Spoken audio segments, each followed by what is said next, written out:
Varicocele और एक डर, और ये डर जायज़ भी है, और डर ये है कि मैं इनफर्टाइल हो जाऊंगा, नपुंसक बन जाऊंगा। वेरिकोसील हुआ है, अब मेरी आगे आने वाली लाइफ शायद मेरे को कुछ अलग चीज़ें दिखाए, मैं नपुंसक हूँ, मैं शादी नहीं कर पाऊँगा, और बहुत अलग अलग ख्याल और ध्यान, और मोस्टली जो पेशेंट होते हैं वेरिकोसील के वो परेशान होते हैं। अब उसके पीछे रीज़न जो मैं बताने जा रहा हूँ वो मोस्ट ऑफ द वीडियो में मैं पार्शियल बताता रहता हूँ, बट मैं आपको क्लियरिटी बता देता हूँ कि आपके स्पर्म काउंट कैसे हैम्पर हो रहे हैं कॉज बाय वेरिकोसील। सबसे पहला समझना कि वेरिकोसील में हमारी कॉन्ट्रैक्शन और रिलैक्सेशन स्क्रोटम की नहीं हो पाती ढंग से, जिसकी वजह से वो टेम्परेचर ढंग से मेंटेन नहीं कर पाता, जिसकी वजह से हमें अपनी इनफर्टिलिटी को फेस करना पड़ सकता है।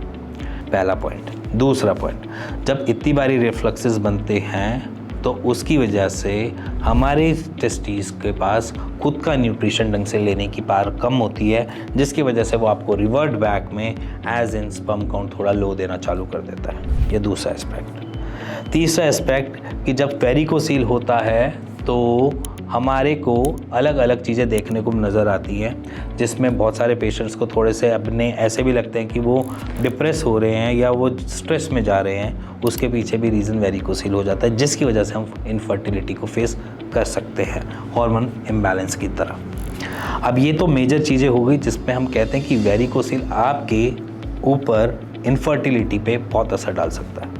अब इसको सॉर्टेड कैसे रखें? ये तो सर आपने बता दिया कि ये जगह या ऐसी जगह पे वो मेरे को हो जाएगा, तो सिंपल सी बात समझना, इसका सॉल्यूशन एक ही है, अपने आप को रेडी कर लो कुछ एक्सरसाइज के लिए, ठीक है। दूसरा, हमेशा प्रेफरेंस दो कि मैं रेस्ट मोड पे रहूँ। तीसरा, कभी बड़े लंबे टाइम तक स्टैंडिंग पोजीशन का काम है या बड़े लंबे टाइम तक सिटिंग पोजीशन का काम है तो अपने पोस्चर्स को बार बार बदलो, ठीक है। और एक्सरसाइज ऐसी नहीं है कि बहुत मेजर बड़ी एक्सरसाइजेज हैं, आपने बस कुछ नहीं करना है, पैरों को ऊपर उठाना है, अपने ब्लड फ्लो को चेंज करना है, जिसकी वजह से वो चीज़ों को हेल्प मिले। और कॉन्ट्रैक्शन और रिलैक्सेशन के ऊपर आपने कुछ ऐसा ध्यान नहीं देना, किसी भी अपनी फिज़िकल एक्सरसाइज या कोई भी एक्टिविटी के दौरान, या आपका स्कूटी पे चलना या फिर साइकिल पे चलना या फिर आपका पैदल भी चलना, तो आपने सपोर्टर के साथ ही चलना है।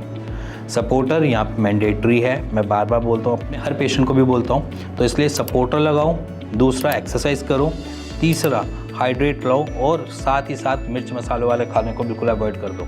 जब भी आप मिर्च मसाले खाओगे तो वेरिकोसील में पेन होगा और उसका एक इम्पैक्ट पड़ता है फर्टिलिटी पे भी। तो इसीलिए रिफ्लक्सेस को कम करने के लिए एक्सरसाइज करो, और आप अपने फर्टिलिटी को हमेशा प्रिजर्व कर सकते हो वेरिकोसील में। उसके लिए मैं नेक्स्ट वीडियो बनाऊंगा, बट उसको सुनना ध्यान से। आप अपने आप को इनफर्टिलिटी से प्रिजर्व कर सकते हो ड्यूरिंग वेरिकोसील।